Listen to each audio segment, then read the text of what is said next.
দূর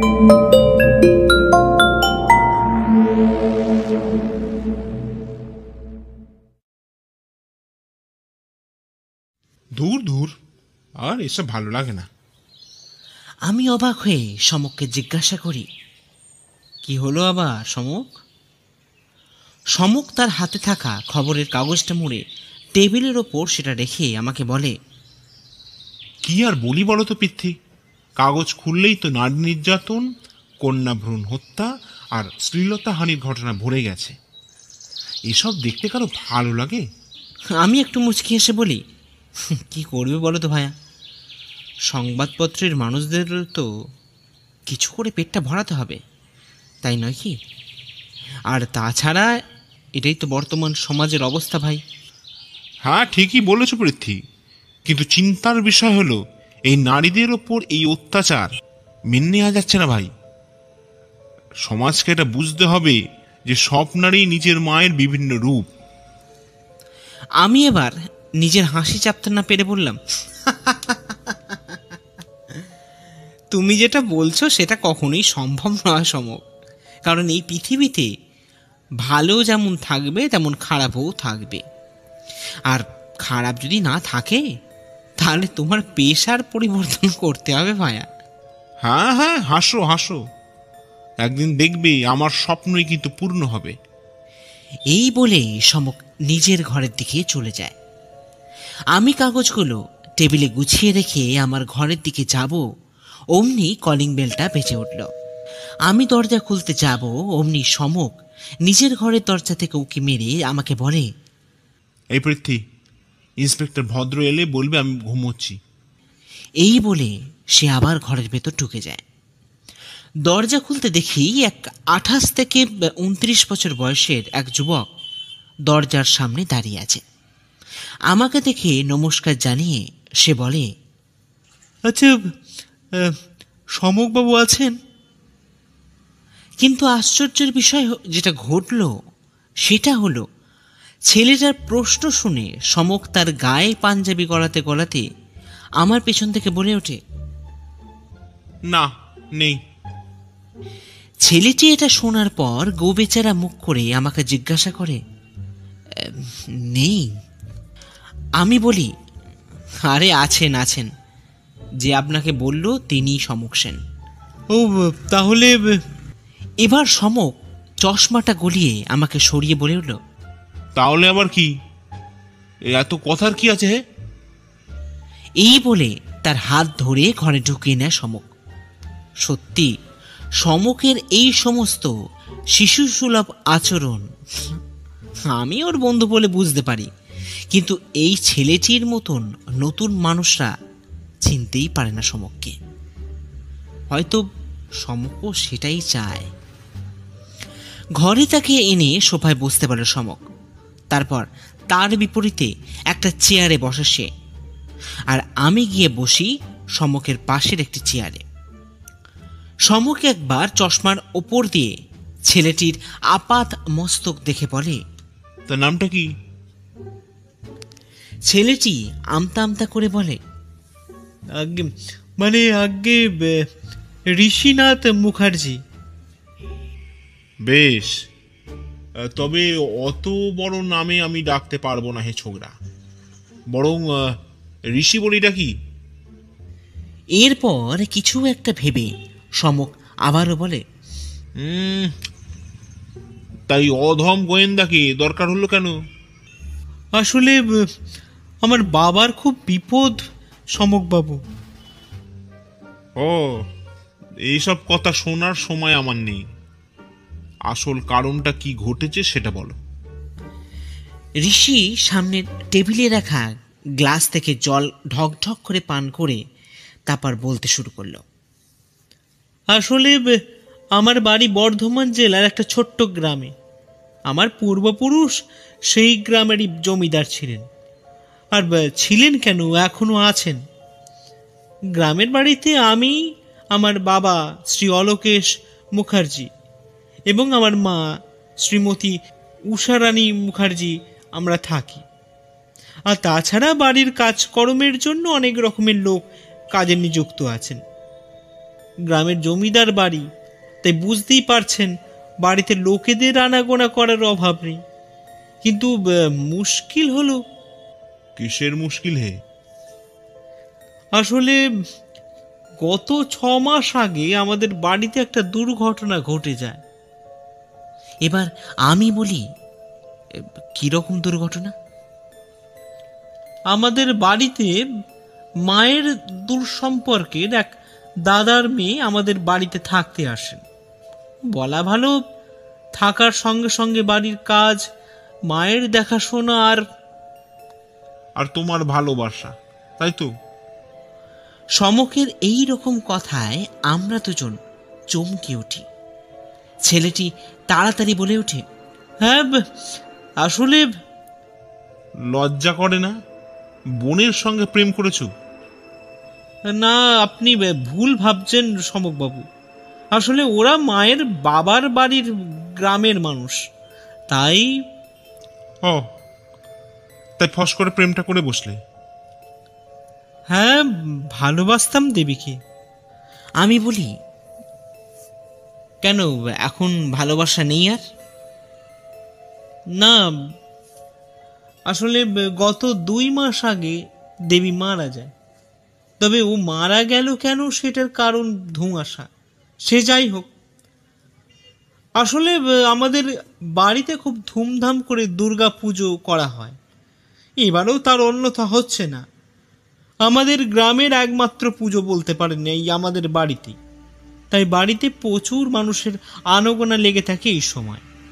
বলি, ও ছোকরা, তোমার দুর্গা পুজোর রচনা শোনবার জন্য কি এলে নাকি আমাদের বাড়িতে? না না, ক্ষমা করবেন সমকবাবু। আসলে পরশু সকালে বাবা প্রতিদিনের মতন ঘুম থেকে উঠে এই রান্নাঘরে যান। দেখেন একটা চিরকুট তার শোয়ার ঘরের দরজার তলায় কেউ গলিয়ে দিয়ে চলে গেছে। এই দেখুন, এটা আমি সঙ্গেই এনেছি। ঋষি সেই চিঠিটা সমকের হাতে দিতে আমিও কি দিয়ে দেখি, তাতে লেখা, অন্যায়ের শাস্তি তুমি পাবে অলোকেশ মুখার্জি, এই পুজোতেই তুমি শেষ হবে। আমি লক্ষ্য করলাম সমকের ভ্রু কুঞ্চিত হয়েছে। সে চিঠিটা ঋষির হাতে ফেরত দিয়ে বলে, তা কিসের অন্যায় হে ঋষি বাবু? সেটা আমি কিংবা বাবা কিছুই বুঝতে পারছি না সমকবাবু। এবার আমার বাবাকে আপনি বাঁচান। কোথা থেকে বাঁচাবো? না না, সেটাই তো তোমরা জানো না হে। দেখুন, এই প্রশ্নের উত্তর পাওয়ার জন্য আপনাকে আমাদের সঙ্গে আমার গ্রামের বাড়িতেই যেতে হবে। আমার বাবা কিন্তু খুব আশা করে বসে আছেন আপনাদের জন্য। তাই যদি এবার সমক চেয়ার ছেড়ে উঠে ঘরে পায়চারি করতে করতে বলে, আচ্ছা পৃথ্বী, তুমি পুজোতে একটু বেড়াতে চেয়েছিলে না? আমি বলি, হ্যাঁ সে তো চেয়েছিলাম, একঘেয়ে জীবন, তাই আর কলকাতাতে ভালো লাগছে না ভাই। কিন্তু তোমার তো সময়ই হয় না। এবার সমক হাঁটা থামিয়ে আমার দিকে ফিরে বলে, এবার হবে ভাইয়া, এবার হবে। আপনি তাহলে যাবেন সমকবাবু? যাবো বই কি, তবে পুজোতে খাতির যত্ন পাবো তো হে ছোকরা। আপনি যে আমাদের উপকার করতে আমাদের বাড়ি আসছেন, সেটাই তো বড় ব্যাপার সমকবাবু। আপনি আসুন না, দেখবেন আপনার যত্নের কোনো ত্রুটি হবে না। আজ 11ই অক্টোবর। আমি আর সমক রওনা দিলাম ঋষির বাড়ির উদ্দেশ্যে। যখন আমাদের গাড়ি ঋষিদের বাড়ির গাড়ি বারান্দায় পৌঁছালো, তখন দেখি 10টা বেজে গেছে।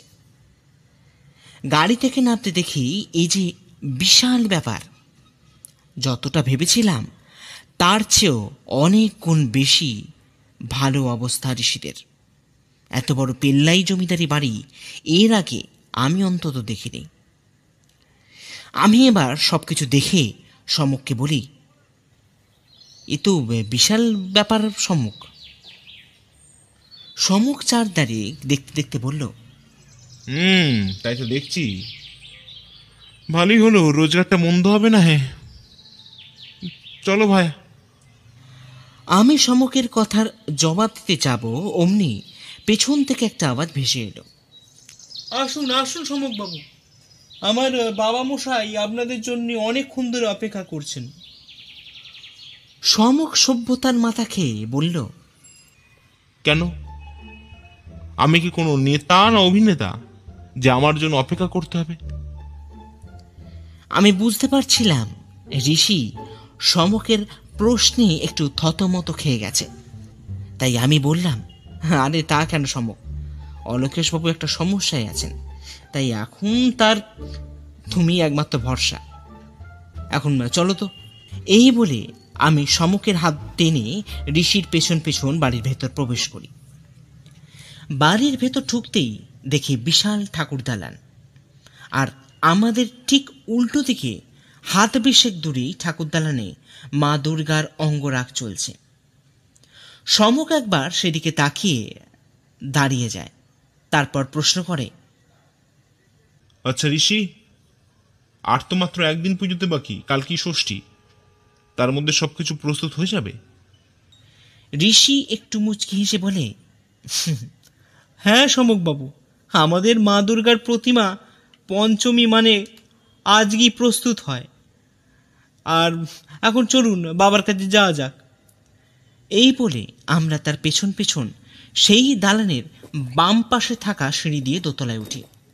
বাড়িতে চাকর বাকরের কিন্তু কোনো অভাব নেই। দোতলায় উঠে সিঁড়ির বাম পাশে একটা ঘরে আমাদের নিয়ে যায় ঋষি। ঘরে ঢুকতে দেখি এক বয়স্ক ভদ্রলোক স্টাডি টেবিলের সামনে দাঁড়িয়ে একটা বই নিয়ে নাড়াচাড়া করছেন।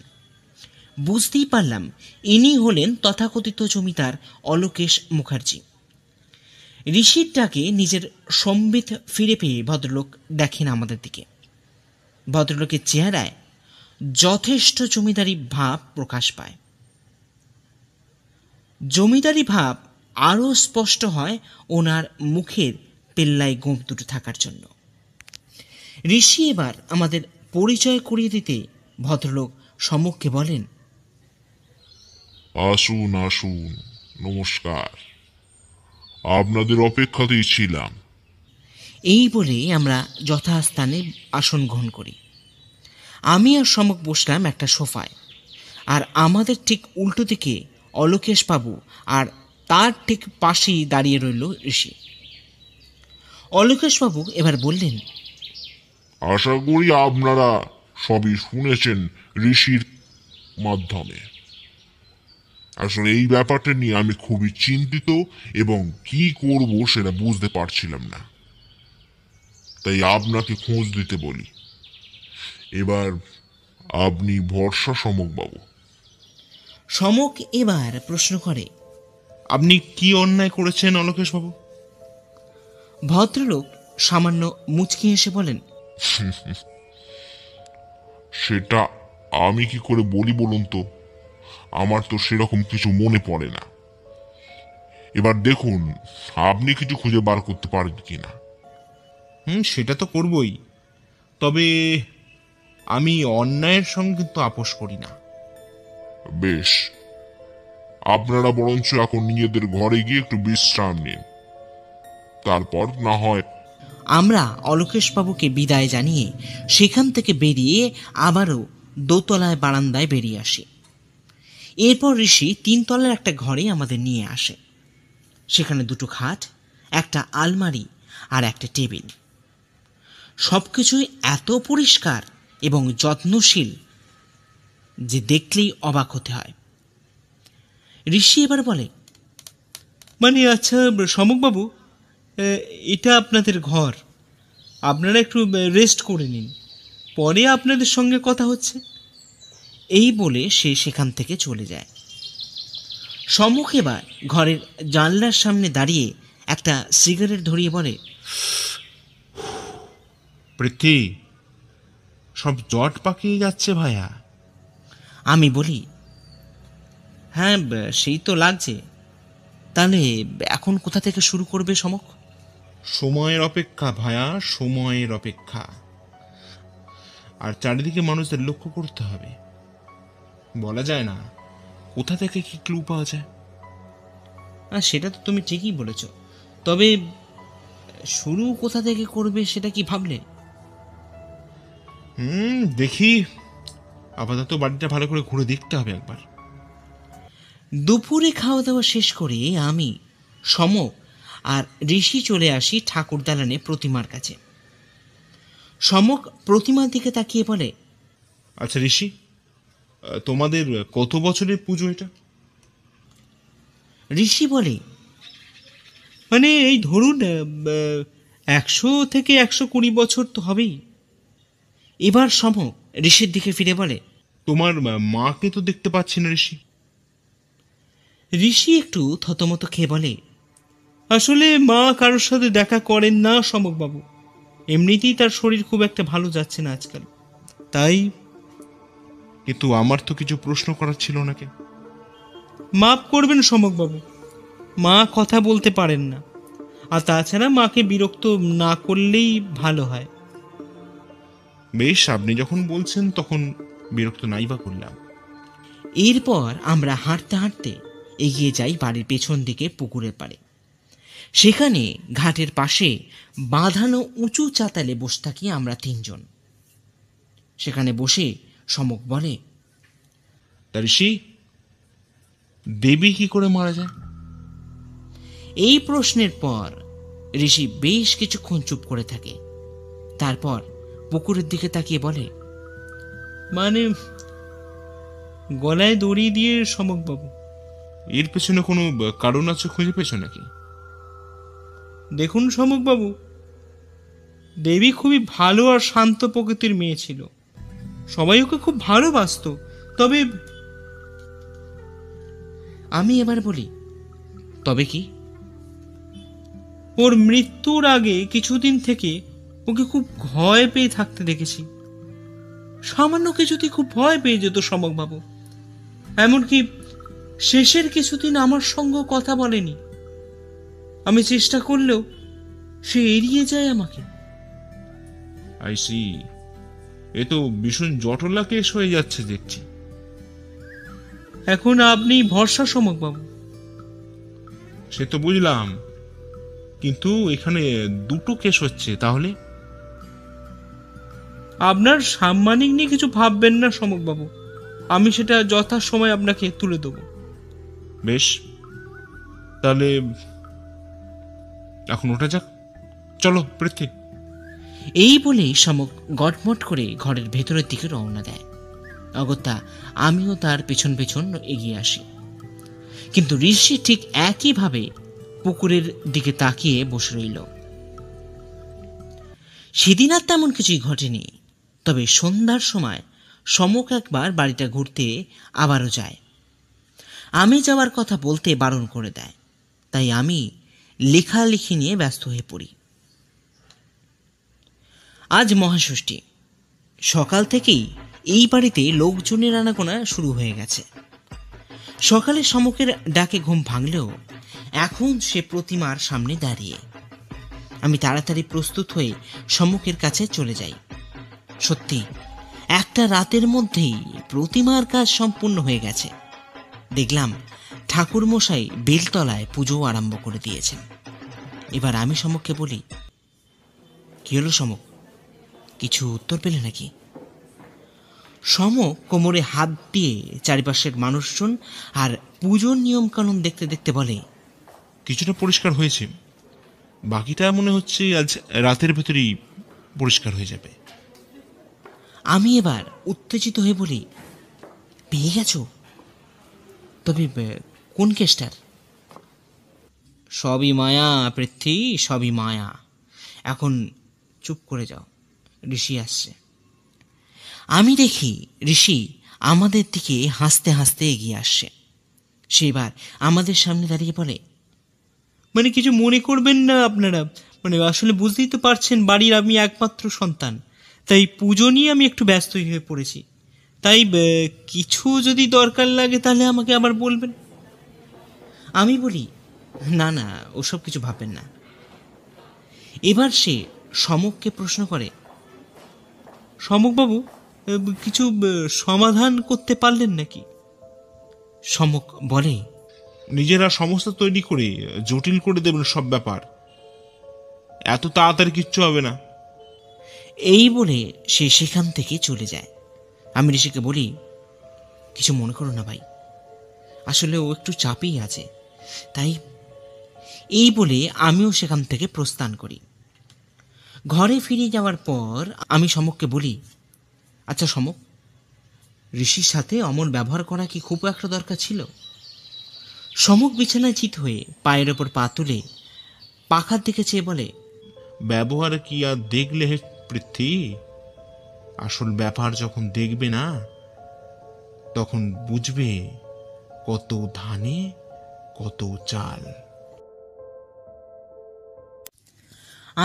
ব্যাপারটা সোজা করার জন্য বলি, আচ্ছা তুমি কাল রাতে কোথায় গেছিলে সমক? সমক প্রথমে আমার দিকে অবাক হয়ে তাকিয়ে থাকে, তারপর রহস্যময় একটা হাসি এসে বলে, এই বাড়িটা এক্সপ্লোর করতে দোস্ত। এক্সপ্লোর করতে? তাহলে আমাকে সঙ্গে নিলে না কেন? সব ব্যাপারে জড়িয়ে চললে হয় না ভাইয়া। আর তাছাড়া এই রহস্যের বিষয়ে বুঝতে গেলে রাতে ঘোরাঘুরি ছাড়া কোনো উপায় নেই পৃথ্বী। কারণ অনেক সময় দিনে সূর্যের আলোয় অনেক রহস্য, অনেক অন্ধকার চাপা পড়ে যায়। কিন্তু যেখানে আমাদের খেলা অন্ধকারকে নিয়ে, সেটা রাত ছাড়া উপায় নেই পৃথ্বী। হ্যাঁ, তবে প্রতিমা বানানো দেখতে খারাপ লাগেনি। আমি এবার উৎসুক হয়ে বলি, কিছু সমাধান করতে পারলে? সমক মুচকি হেসে বলে, কিছুটা পেরেছি ভাইয়া, বাকিটা আজ রাতেই সম্পন্ন হবে, তাই ধৈর্য ধরো। এই বলে সে বিছানায় পাশ ফিরে পাশের বালিশ জড়িয়ে শুয়ে পড়ে।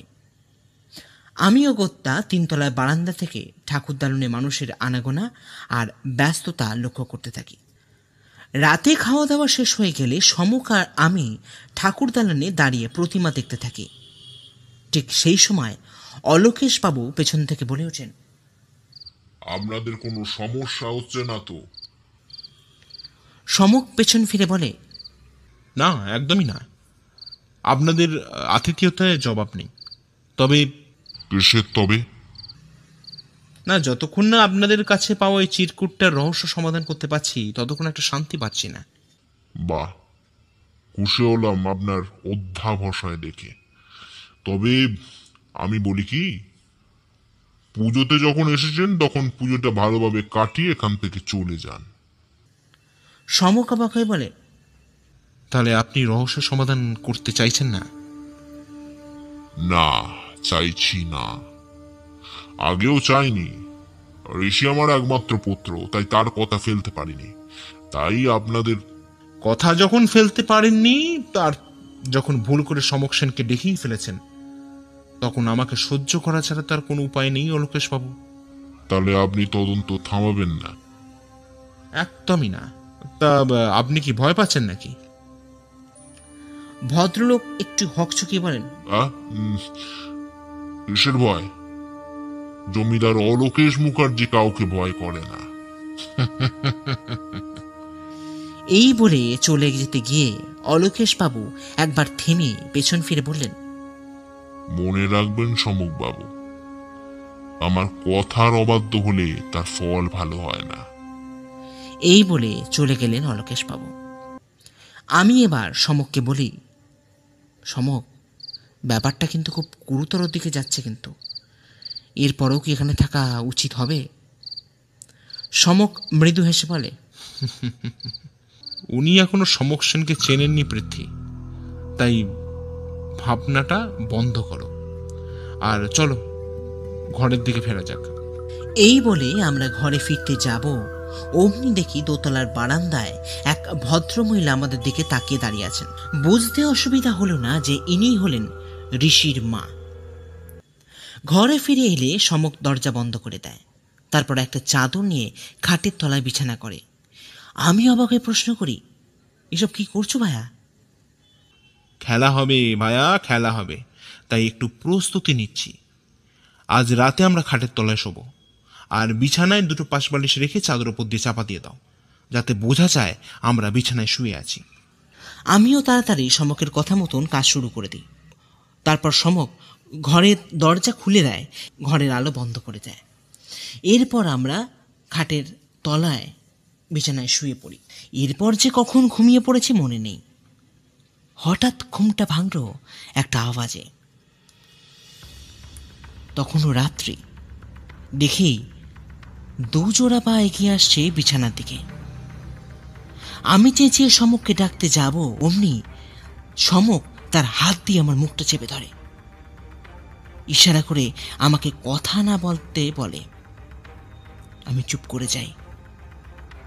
সমক যেটা ভাবছিল আজ রাতে আমাদের সঙ্গে ঠিক সেটাই ঘটছে। তারা একে একে ছোঁড়া নিয়ে আঘাত করতে লাগলো বিছানার ওপর রাখা পাশের বালিশের ওপর। সত্যি ভাবলে কাঁটা দিয়ে ওঠে গায়ে। যদি ওই জায়গায় আমরা থাকতাম তাহলে কি অবস্থা হতো। গর্বে আর সম্মানে আমার বুকটা সমকের জন্য ভরে গেল। বাকি রাতটা যে কি করে কাটলো তা বোঝানো যাবে না। ভোর রাতে আমার ঘুম লেগে যায়। পরদিন সকালে যখন ঘুম ভাঙে তখন দেখি সমক আমার পাশে নেই। সে গেল কোথায়? আমি এদিকে সেদিকে ফিরে তাকাতে দেখি একটা চিরকুট সমকের বিছানার পাশে রাখা আছে। সেটা খুলে দেখি তাতে সমক লিখে গেছে, আমি যতক্ষণে ফিরবো ততক্ষণ লুকিয়ে থাকবে। খেলার লাস্ট মিনিট চলছে পৃথ্বী, তাই সব সময় প্রস্তুত থাকবে। ঘড়িতে তখন সকাল 7টা বাজে। তলায় পুজো মণ্ডপের প্রস্তুতি দেখে মনে হয় কলা বউ স্থান সবাই গেলেন। আমি এখনো লুকিয়ে আছি খাটের তলায়।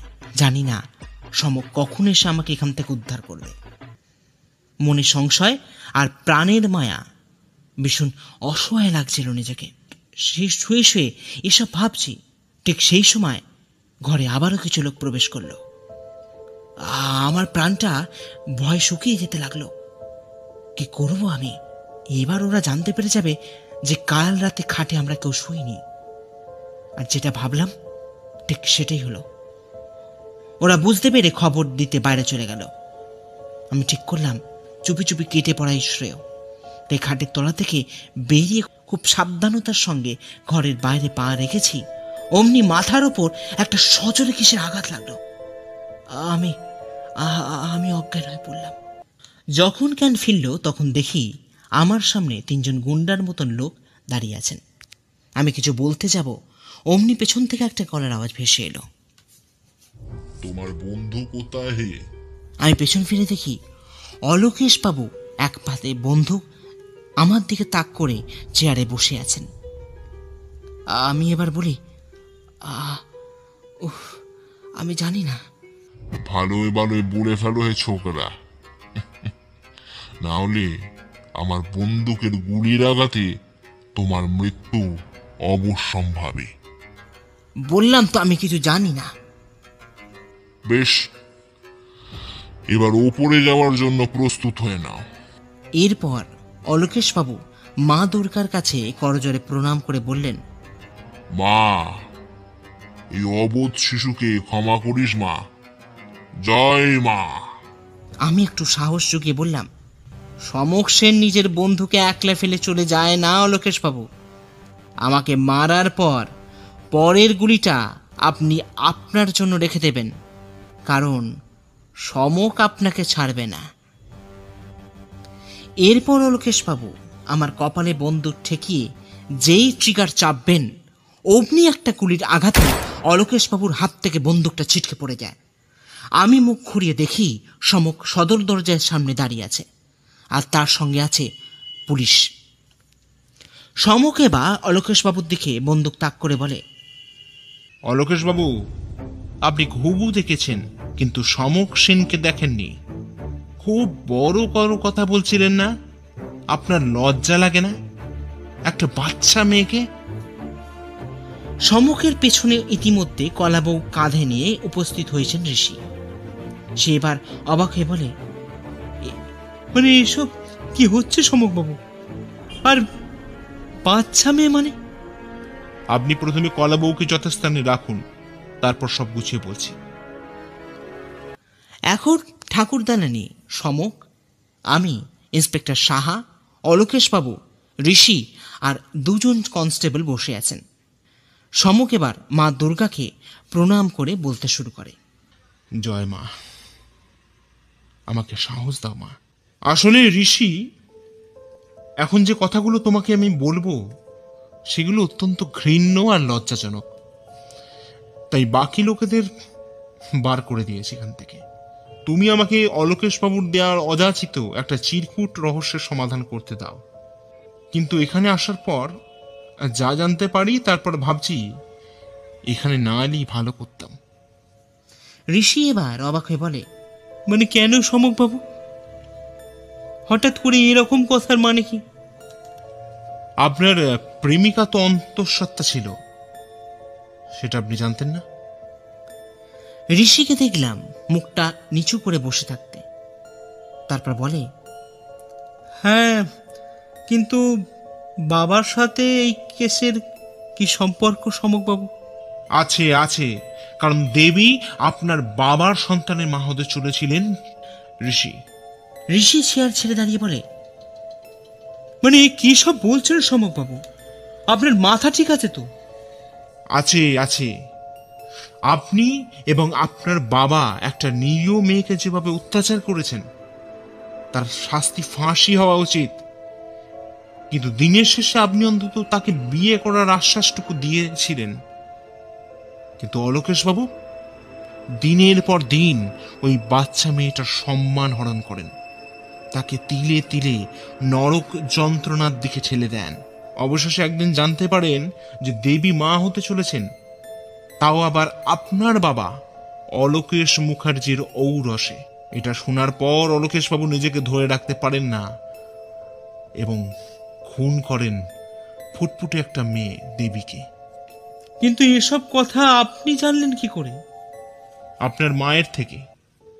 উনি সব কিছু জানতেন, কিন্তু স্বামীর অত্যাচারে স্বীকার করতেন না, তাই মুখ বন্ধ করে রেখেছিলেন। এবার সমক অলোকেশবাবুর দিকে ফিরে বলে, আপনার লজ্জা করে না একটা কন্যার সম মেয়েকে মৃত্যুর দিকে ঠেলে দিতে? আপনি তো তার পিতার সম। আপনি কি করে তাকে আপনার রসনা তৃপ্তির অঙ্গ করে নিলেন? ছি! পুলিশ অলোকেশবাবুকে ধরে নিয়ে যাওয়ার পর আমি সমককে বলি, সমক এবার চলো, এখানে আর আমার ভালো লাগছে না ভাই। সমক এবার আমার দিকে ফিরে মুচকে এসে বলে, এটাই বর্তমান সমাজের অবস্থা ভায়া। তুমি আমাকে 3 দিন আগে সকালবেলা বলেছিলে না, তুমি ভালো হওয়া মানে এটা নয় যে তোমার সঙ্গে সবকিছু ভালোই হবে আর তোমার আশেপাশে সব মানুষই ভালো। আসলে কি বলতো, ভালো আর খারাপের বিচার করার বোধটা এখন মানুষ হারিয়ে ফেলেছে তার প্রবৃত্তির করাল গ্রাসে। আমি বললাম, একটা ফুলের মতন মেয়েকে কতটা কষ্ট পেতে হয়েছে বলো তো ভাইয়া। সমক এবার বলে, জানি দেবীকে খুব কষ্ট পেতে হয়েছে, কিন্তু এখানে তোমার কিংবা আমার কিছু করার ছিল না ভাইয়া। যেটুকুন আমাদের সাধ্যের মধ্যে ছিল সেটুকুন আমরা চেষ্টা করেছি। এখন এসো পৃথ্বী, জগৎজননী মা দুর্গার কাছে প্রার্থনা করি, জাগো মা, তুমি জাগো। দেখলাম ঋষির মা ঠাকুর দালানে শঙ্খ বাজাতে শুরু করলেন।